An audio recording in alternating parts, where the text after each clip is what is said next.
তাকবীর যখন বলবো আল্লাহু আকবার বলার সঙ্গে সঙ্গে আমার আল্লাহ বলে দিয়েছে একজন বাবা মৃত্যু হয়ে গেল, মৃত্যু হওয়ার সঙ্গে সঙ্গে ছেলে যখন বলবো আল্লাহু আকবার, আকবার করার সঙ্গে সঙ্গে মনের ভিতরে জাগ্রত হবে আল্লাহ আমার বাবার কাপড়ের কাপড় আর জীবনে আমি দেখতে পারবো না রে বাবা, আমার বাবাকে আর জীবনে কোনোদিন আব্বা আব্বা বলে ডাকতে পারবো না।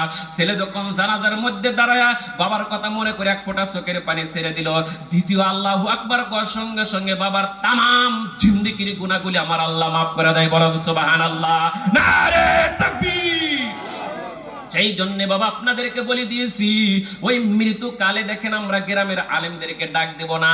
আমি চাই আল্লাহ কোন সময় জানি তুমি আমাকে দুনিয়ায় থেকে বিদায় করো, বিদায় করার আগে আমার ছেলেকে তুমি উপযুক্ত বানায়া দাও।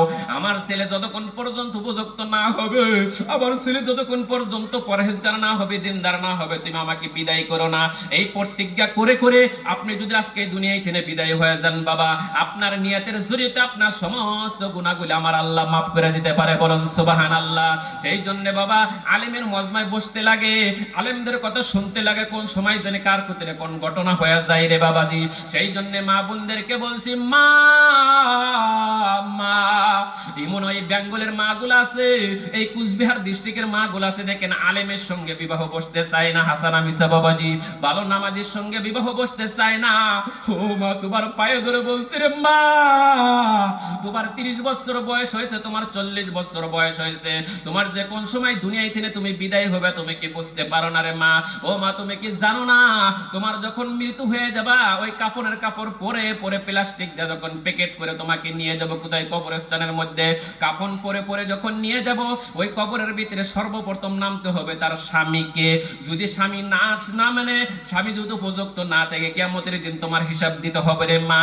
আল্লাহর নবী বলে দিয়েছেন মা ফাতেমা যখন দুনিয়ায় থেকে বিদায় হয়ে যায় তার স্বামীকে বলছিল স্বামী গো, ও প্রাণের স্বামী গো, আমি ফাতেমা যদি বিদায় হয়ে যায় তোমার কাছে তিনটি দাবি। কয়টা দাবি বাবাজি? কয়টা দাবি বাবাজি বলুন, কয়টা দাবি? 3টি দাবি তোমার কাছে আমি করে যাব। নাম্বার 1 হলো ও প্রাণের স্বামী আমি ফাতেমা বিদায় হওয়ার পরে তুমি দুনিয়ার কাউকে তুমি এলান করে দিও না। 2 নম্বর দাবি গো স্বামী ওই রাত্রের ভিতরে আমি মৃত্যু হয়ে যাব, ওই মৃত্যুকালে তুমি রাত্রের ভিতরে মৃত্যু দিবে, কবর দিবা। 3 নম্বর দাবি গো স্বামী ওই কবরের ভিতরে যে মানুষটা নামবে সেই মানুষটা যেন আমার কলিজা টুকরা স্বামীর নামে। এবার ফাতেমাকে আলী বলতেছেন ও ফাতেমা তুমি কেন বলো, কেন বলো? আল্লাহর নবীর মেয়ে বলতেছেন ফাতেমা ও স্বামী গো আমি যেই জন্য বলতেছি তুমি কি জানো না আমি ফাতেমা যখন দুনিয়ায় থেকে বিদায় হয়ে যাব, বিদায় হওয়ার কালে যখন মানুষ শুনবো আজকে নবীর বেটি ফাতেমা দুনিয়ায় থেকে বিদায় হয়েছে, হাজার হাজার মানুষ জানাজার মধ্যে দাখিল হবে, হবে না নাই বাবাজি? আজকে নবীর বেটি বিদায় হয়েছে, জানাজার মধ্যে হাজার হাজার মানুষ চলে যাব। ও হুজুর স্বামী আমি যখন দুনিয়ায় থেকে বিদায় হয়ে যাব, যাওয়ার সঙ্গে যখন হাজার হাজার মানুষ জানাজার কাতারের মধ্যে দাঁড়ায় যাব, কেউ আমার জানাজা দেখে আমার কাফন দেখে দেখে মানুষ আইটেম করতে পারে নবীর বেটি এতটুকু লম্বা ছিল, নবীর বেটি এতটুকু মোটা ছিল, কাফনের কাপড় দিয়ে যদি কোন পুরুষ আইটেম করতে পারে আমি ফাতেমা জাহান্নামে চলে যাব। সেই জন্য মা বোনদেরকে বলছি মা আজকে মন টাইট পিট কাপড় লাগাও রে বা, পুরুষের আইটেম করতে কোনো অসুবিধা হয় না, তোমার বটি এতটুকু মোটা, তোমার ঠ্যাংটা এতটুকু মোটা, তুমি আইটেম করার জন্য তুমি সুবিধা করে দিয়েছো, তুমি একজন মা না, তুমি যদি আমার ঘরের ভিতরে জন্ম না আমার মতন জাহান্নামী বাবা পৃথিবীর জমিনে আল্লাহ তৈরি করে নাই। কারণ হলো মা ফাতেমা বলছে আমার জানাজার মধ্যে কোনো পুরুষ জানি দাখিল হয় না, রাত্রের ভিতরে আমাকে মাটি দিও, এই জন্যই দিও, কোনো পুরুষ যদি আমাকে আইটেম করতে পারে না রে মুসলমান। এবার 2 নম্বর দাবি হলো ওই কবরের ভিতরে তোমার নামতে হবে। আজকে দেখেন পৃথিবীর জমিনের ভিতরে আপনার বিবি যদি দুনিয়ায় থেকে বিদায় হয়ে যায় গ্রামের মোল্লাকে ডাক দেন না কবরে নামায়া দেন, দেন না নাই বাবাজি?